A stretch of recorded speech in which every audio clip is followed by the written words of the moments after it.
What is going on today, guys? Tomcat here, and if you guys remember from the last video, the Jeep Trailcat that we used, and I said that that was probably the worst thing to go and try to do jumps and flips and tricks with, I retract that previous statement. This is probably the worst thing to try to do jumps and flips and tricks with. This is a Abarth 595 SS, and we started out with the sport bike engine with a single turbo and a rally suspension, and as you'll see in a little while, basically that combination actually didn't work out that well. The rally suspension was too floppy and it made the car just flip over everywhere. So later on in the video, I went back and I swapped it over to a race suspension, then switched engines to the turbo rally engine and took the restrictors off because that makes a good bit more power than this bike engine. I just wanted to try the bike engine out to see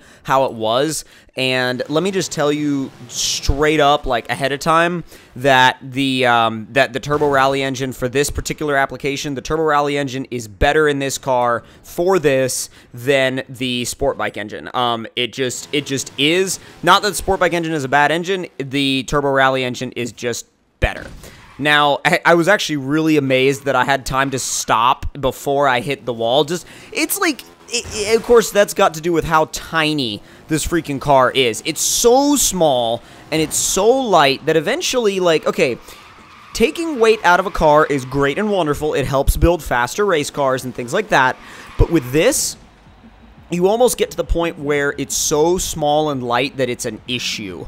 And there's not a lot of cars that get to that level, but this one just about does it. So going back to the upgrades, I was like, nah, I don't need the Superbike engine. I need the Turbo Rally engine, and I also need the rally suspension gone, and I need to replace it with race suspension. Now, another thing is, just in case you guys haven't figured it out already, this car is all-wheel drive converted. You're going to want to do that if you want to use this thing for any kind of stunt purposes.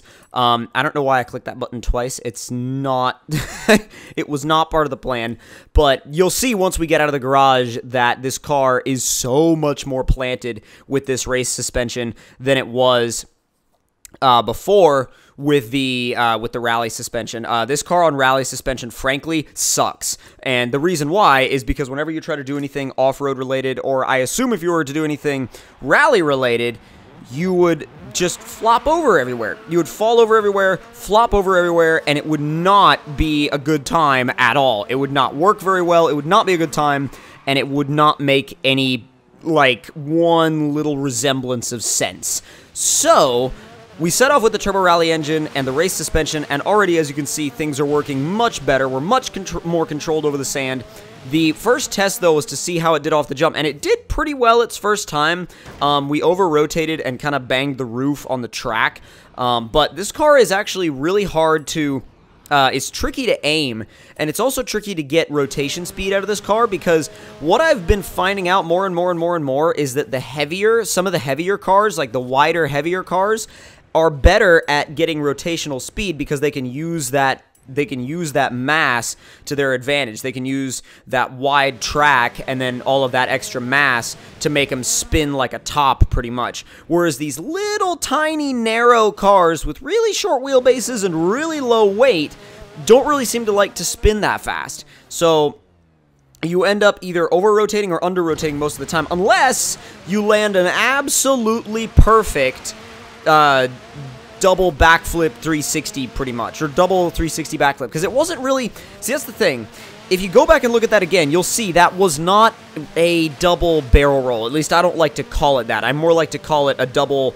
backflip or a double 360 backflip, because it behaves much more like, and I guarantee you that if we had done that a little quicker, we would have landed that too, but the behavior in that flip was much more backflip-like than barrel roll-like. I mean, a barrel roll, to do a textbook barrel roll, it needs to be straight, and you need to be spinning in a straight line, and those are flips, and you see the car go inverted, and it's not spinning in a straight line. Excuse me. But, moving on, this car is a blast to drive. I'm going to go ahead and say it. This car is an absolute blast to drive. I don't care what you're doing with it, whether you're doing stunts like we're doing here, or you're doing something else. That almost worked, and it was a proper barrel roll, like, rotational shape. But it's really hard to get this car to do that. It's really, really, really hard to get this car to do a straight, flat barrel roll. And, I mean, it started to go a little bit more inverted into a flip that time, but the thing is, again, like I said, since it doesn't have that much weight to use, you often have issues keeping the rotational speed.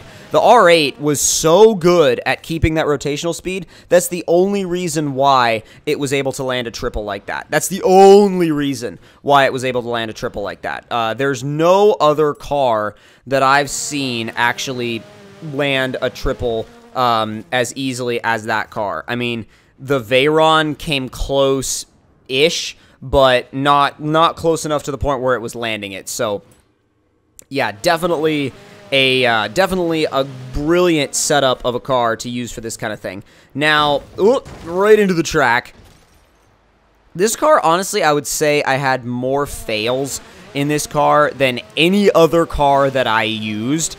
And I think the reasoning behind that is because of the fact that since this car is so small, if you just change the point at which you launch off of that hill by the slightest little bit, then your jump is going to be completely different. So you don't really know what it's going to do half the time.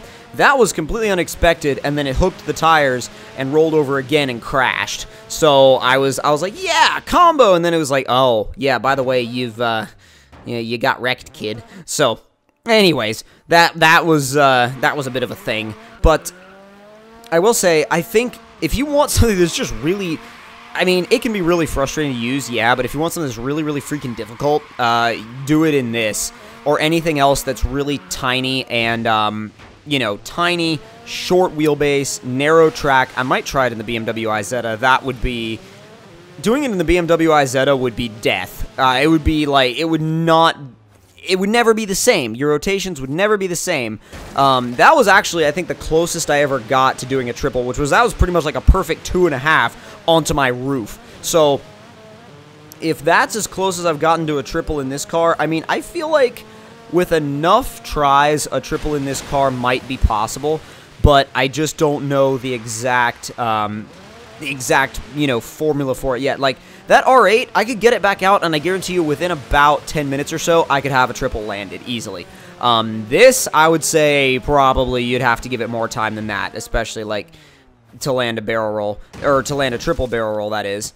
If you launch on that one, if you launch a little bit, like, lower on the hill, you can get some really nice slow rotations if you're just trying to learn how to do a single barrel roll, which I do recommend if you're just starting to learn how to do these. But if you just want to jump straight into it and go for the big flips, aim higher up towards the lip of the hill, and that's much more along the lines of what you're going to go for, trust me. Or at least much more along the lines of what you're going to get out of your flips. Definitely a much more aggressive approach would be to go for the top of the hill, but everybody has their own different approach that they like to take when they're doing these things. Me, I kind of actually, like, the first time I tried it, I went for the top of the hill. I was like, nah, yep, I'm getting this done right out of the gate. That was almost a perfect double, and then we just kind of slid the side of the car, kind of chunked it into the sand, and that was that, and it sat. So it ended up being a little bit less of a brilliant attempt than I originally expected or planned for.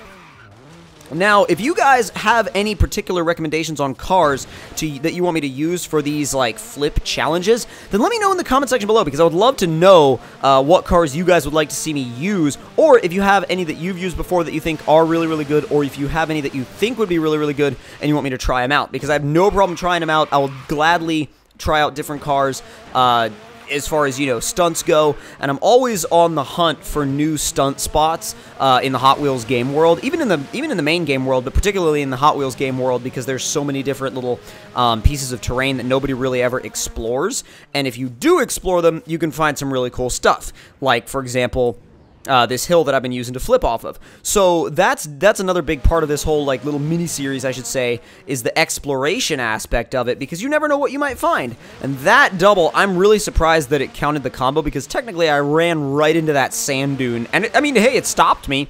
It stopped me. It did its job, and I didn't even have to use my brakes. So if you guys enjoyed this video and enjoyed this stunt episode with Barth 595 SS, don't forget to leave me a like. Tell me in the comments down below what you all thought of it. And if you're new to the channel, don't forget to subscribe for more. I'll see y'all next time. Talk to you guys later.